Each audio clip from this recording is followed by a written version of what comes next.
नमस्कार मित्रों, फिर प्रस्तुत हूँ अपने अनंत कथा सागर चैनल में। मैं डॉक्टर आदित्य पाराशरी एक नई कहानी लेकर कृष्ण लीला की। कृष्ण का रुक्मणी से विवाह हुआ था, सब लोग जानते हैं। लेकिन रुक्मणी का विवाह हुआ कैसे था? रुक्मणी का हरण किया गया था। ऐसा था कि महाराज भीष्मक विदर्भ देश के अधिपति थे और उनके 5 पुत्र थे, रुक्मी, रुक्मरथ, रुक्मबाहु, रुक्मेश और रुक्ममाली। उन्हीं की एक पुत्री जिसका नाम रुक्मणी था। रुक्मणी महल में आने वाले अतिथियों से कृष्ण का गुणगान सुना करती थी। उसने उनकी सुंदरता गुण सुनते सुनते उसने निश्चय किया कि भगवान कृष्ण ही मेरे लिए अनुरूप पति हैं। मन ही मन में उनको अपने पति के रूप में मान लिया और रुक्मणी उनसे विवाह करने की कामना रखने लगी। उधर कृष्ण ने भी रुक्मणी के गुणों के बारे में सुना हुआ था, उसके सुंदरता के बारे में सुना हुआ था, उसकी अद्वितीय सुंदरता उनको पसंद थी, इसलिए वो भी रुक्मणी से विवाह करना चाहते थे। अब रुक्मणी के भाई बंधु भी यही चाहते थे कि कृष्ण और रुक्मणी का विवाह हो जाए। लेकिन पता नहीं क्यों उसका सबसे बड़ा भाई रुक्मी वो द्वेष रखता था कृष्ण से और उसने कृष्ण से विवाह करने से रोक दिया और शिशुपाल को ही अपनी बहन के योग्य वर उसने माना। जब ये बात रुक्मणी को पता लगी तो रुक्मणी उदास हुई।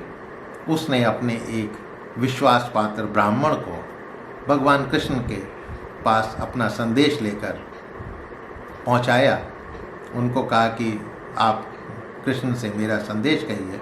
ब्राह्मण जब कृष्ण से मिलने द्वारिका पहुंचा तो कृष्ण ने ब्राह्मण का आदर सत्कार किया, पूजन किया, उससे कुशल क्षेम पूछी, उसके नगर के बारे में पूछा, फिर आने का कारण पूछा। तब ब्राह्मण बोला कि महाराज, मैं रुक्मणी का संदेश आपके सम्मुख लेकर आया हूँ। उसने कहा है कि मैंने अपने आप को पति के रूप में वरण किया हुआ है और आपको आत्मसमर्पण कर चुकी हूँ। आप अंतर्यामी हैं, अतः आप यहाँ पधार कर मुझे पत्नी रूप में स्वीकार करें। मैं नहीं चाहती कि शिशुपाल मेरे शरीर का स्पर्श भी करे। जिस दिन मेरा विवाह होने वाला होगा उसके एक दिन पहले आप हमारी राजधानी में गुप्त रूप से आ जाएं और बड़े बड़े सेनापतियों के साथ शिशुपाल तथा जरासंध की सेना को हरा दें और बलपूर्वक राक्षस विधि से मेरे साथ विवाह करें, मेरा पाणी ग्रहण करें। यदि आप ये सोचते हैं कि भाई बंधु को मारे बगैर तुम्हें कैसे ले जाऊं, तो उपाय है। हमारे यहाँ कुल रीति के अनुसार एक परंपरा है कि विवाह के पहले दिन कुल देवी का दर्शन करने के लिए एक उत्सव होता है और कन्या गिरजा देवी मंदिर में उसको जाना होता है। यदि आप नहीं आते तो मैं वहाँ पर ही अपने प्राण त्याग दूंगी। अब ब्राह्मण देवता के मुंह से ये पूरा संदेश सुनकर कृष्ण हंसने लगे। बोले, मेरा भी तो चित्त उसी में ही लगा हुआ है ब्राह्मण। मुझे रात में नींद नहीं आती। रुक्मी ने द्वेषवश मेरा विवाह रोक दिया है। आपको चिंता करने की कोई ज़रूरत नहीं है, मैं राजकुमारी को निकाल लाऊंगा। कृष्ण ने ये जानकर कि रुक्मणी के विवाह की रात तो परसों ही है, तुरंत ही अपने सारथी दारुक को रथ लाने की आज्ञा दी। उसका सारथी था दारुक। ब्राह्मण देवता को पहले उसने रथ में चढ़ाया, फिर स्वयं रथ में सवार हुए और एक ही रात में वो विदर्भ जा पहुँचे। उधर भीष्मक बड़े लड़के के स्नेह में उसको क्योंकि मानता था, अपनी कन्या शिशुपाल को देने के लिए विवाह की तैयारी कर रहा था। उधर चेदी नरेश के राजा दमघोष ने भी अपने पुत्र शिशुपाल का विवाह उत्सव के लिए पूरी तैयारी करी हुई थी। बारात लेकर कुंडिनपुर भीष्मक के नगर जा पहुँचे और बारात का स्वागत किया। बारात में शल्व, जरासंध, दंतवक्त्र, विदुरथ, पौंड्रुक आदि जो भी बलराम कृष्ण के विरोधी थे, सभी अपनी अपनी सेना लेकर इसलिए आए थे कि यदि कृष्ण ने कोई उत्पात मचाया, कुछ बलपूर्वक करने की कोशिश करी, तो हम उससे पूरी तरीके से लड़ेंगे। उधर भीष्मक जो हैं वो बारात का स्वागत करने में लगे हुए थे। बलराम को पता लग गया कि श्री कृष्ण अकेले ही राजकुमारी का हरण करने के लिए निकल पड़े हैं। तो बलराम जी भी एक बड़ी भारी चतुरंगिणी सेना लेकर कुंडनीपुर के लिए निकल पड़ते हैं। उधर रुक्मणी बेसब्री से कृष्ण और ब्राह्मण की प्रतीक्षा कर रही थी। देरी होने से विचलित होने लगी, तो उसने फिर सोचा कि अभी तो समय है। सोचकर कृष्ण की छवि आंखों में भरकर आंखें बंद कर ली। कुछ ही देर में ब्राह्मण देवता वहाँ पर पधार गए। वो मुस्कुरा रहे थे। उनकी मुस्कान से ही रुक्मणी को समझ में आ गया था कि कुछ अच्छी खबर लेकर आए हैं। ब्राह्मण देवता आए। उन्होंने रुक्मणी को बोला कि भगवान श्री कृष्ण यहाँ पधार चुके हैं। उन्होंने आपको ले जाने की प्रतिज्ञा भी कर ली है। जब भीष्मक को पता चला कि बलराम कृष्ण मेरी कन्या का विवाह देखने के लिए उत्सुकतावश पधारे हुए हैं, तो वो बाजे बजवाते हुए पूजन सामग्री लेकर उनकी पूजा यथावत आतिथ्य सत्कार को सेना समेत उसने ठहरने की व्यवस्था करी, उनकी पूजन की व्यवस्था करी। उधर रुक्मणी मौन व्रत धारण करे हुए अपनी सैनिकों की रक्षा में मंदिर पहुंची हुई थी। रुक्मणी ने भगवती से प्रार्थना करी कि हे भगवान, ऐसा आशीर्वाद दें कि मेरी अभिलाषा पूर्ण हो। श्री कृष्ण ही मेरे पति हैं। सब प्रकार से अंबिका देवी की पूजा कर, ब्राह्मणियों की पूजा कर आशीर्वाद लिया और अपना मौन व्रत तोड़ा। उसके बाद अपनी सहेली का हाथ पकड़कर राजहंस की गति से धीरे धीरे वो चलने लगी। सभी नराधपति उसे देखकर अपना चित्त लुटाकर मदहोश हो बैठे थे, क्योंकि वो इतने सुंदर थे। तभी कृष्ण के दर्शन होते हैं।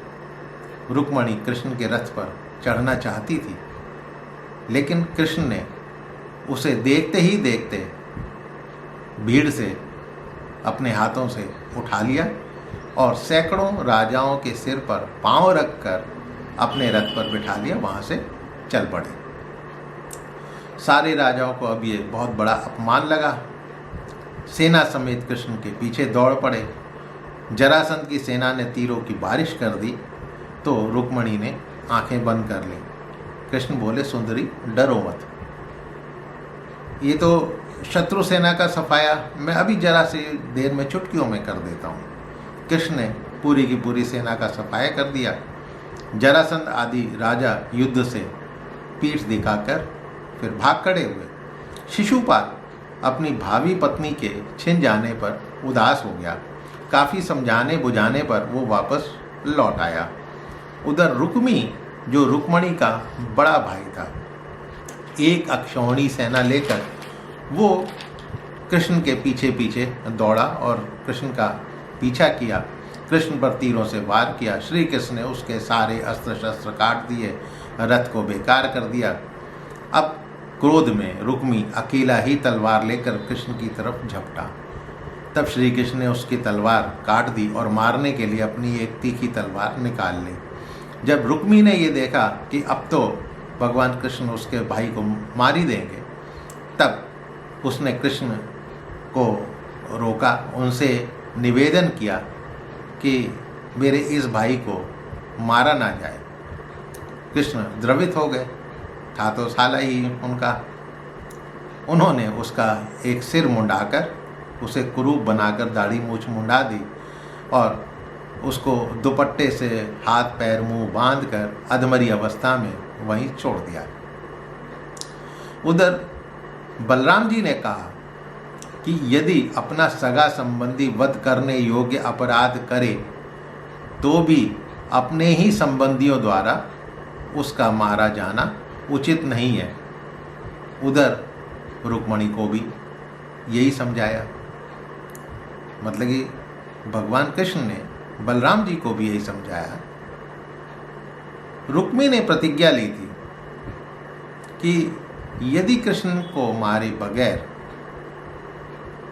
छोटी बहन को लौटाए बिना मैं कुंडनीपुर में प्रवेश नहीं करूंगा। अब क्या करे? उसने वहीं एक भोजकट नाम की नगरी बसाई और वहां रहने लगा। कृष्ण ने विदर्भ राजकुमारी रुक्मणी को द्वारिका में लाकर बाद में विधि पूर्वक वैदिक मंत्रों के साथ पाणी ग्रहण किया। तो ये कथा थी भगवान कृष्ण की रुक्मणी के साथ विवाह करने की। तो मित्रों, कहानी तो आपको जरूर पसंद आई होगी। मेरे चैनल को सब्सक्राइब करना मत भूलिएगा और अपने इष्ट मित्रों से इसको शेयर अवश्य कीजिएगा। कमेंट बॉक्स में आपके कमेंट मेरा उत्साहवर्धन करेंगे। फिर मिलता हूँ किसी नई कथा कहानी के साथ। तब तक के लिए आपसे विदा चाहता हूँ। नमस्कार।